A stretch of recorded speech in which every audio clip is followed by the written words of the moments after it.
មិត្តលាក់រឿងអ្វីក្នុងចិត្តធ្វើមកគួរអាណិតចាត់ទុកខ្ញុំជាមិត្តបានទេសាក់ញញឹមអ្នកនឹងដឹងថាទ្វីបលោកស្អាតយ៉ាងណាភាពឯកាក៏អាចរស័ព្ទចេញពីចិត្តនាងខ្លាំងឃើញអ្នកពិបាកចិត្តខ្ញុំពិបាកចិត្តដែរប្រាប់បានទេព្រោះខ្ញុំសុំសួរដោយស្មងបេះដូងមានរឿងអ្វីបានជាមិននិយាយស្ដីអ្នកធ្វើរឹកហើយហាក់ស្អប់លោកីដែលគ្មានកំហុសបើសិនជាអ្នកទាំងទ្រង់ចង់យំទៅចុងតែយំអោយអងហើយត្រូវញញឹមជាថ្មីបេះដូងមានរឿងអ្វីបើត្រឹមជាអ្នកដទៃហេតុអ្វីក៏ខ្ញុំជឿឆ្អើរខ្វល់ខ្វាយនឹងគេយ៉ាងនេះសូមតបផងបើរំខានបើខ្ញុំនេះតាំងខ្លួនចេញបេះដូងខ្ញុំនេះគ្រាន់ចង់ឲ្យអ្នកសប្បាយចិត្តមិនគិតអ្វីលើនឹងឡើ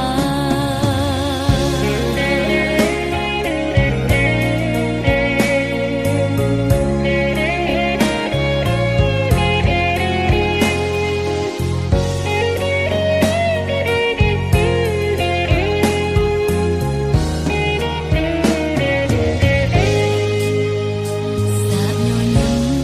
អ្នកនឹងដឹងថាទ្វីបលោកស្អាតយ៉ាងណាភាពឯកាក៏អាចរស័ព្ទចេញពីចិត្តនាងខ្លាំងឃើញអ្នកពិបាកចិត្តខ្ញុំពិបាកចិត្តដែរប្រាប់បានទេព្រោះខ្ញុំសុំសួរដោយស្មងបេះដូងមានរឿងអ្វីបានជាមិននិយាយស្ដីអ្នកធ្វើរឹកហើយហាក់ស្អប់លោកីដែលគ្មានកំហុសបើសិនជាអ្នកទាំងទ្រង់ចង់យំទៅចុងតែយំអោយអងហើយត្រូវញញឹមជាថ្មីបេះដូងមានរឿងអ្វីបើត្រឹមជាអ្នកដទៃហេតុអ្វីក៏ខ្ញុំជឿឆ្អើរខ្វល់ខ្វាយនឹងគេយ៉ាងនេះសូមតបផងបើរំខានបើខ្ញុំនេះតាំងខ្លួនចេញបេះដូងខ្ញុំនេះគ្រាន់ចង់ឲ្យអ្នកសប្បាយចិត្តមិនគិតអ្វីលើនឹងឡើយបេះដូងមានរឿងអ្វីបានជាមិននិយាយស្ដីអ្នកធ្វើរឹកហើយហាក់ស្អប់លោកីដែលគ្មានកំហុសបើសិនជាអ្នកទាំងទ្រង់ចង់យំទៅចូល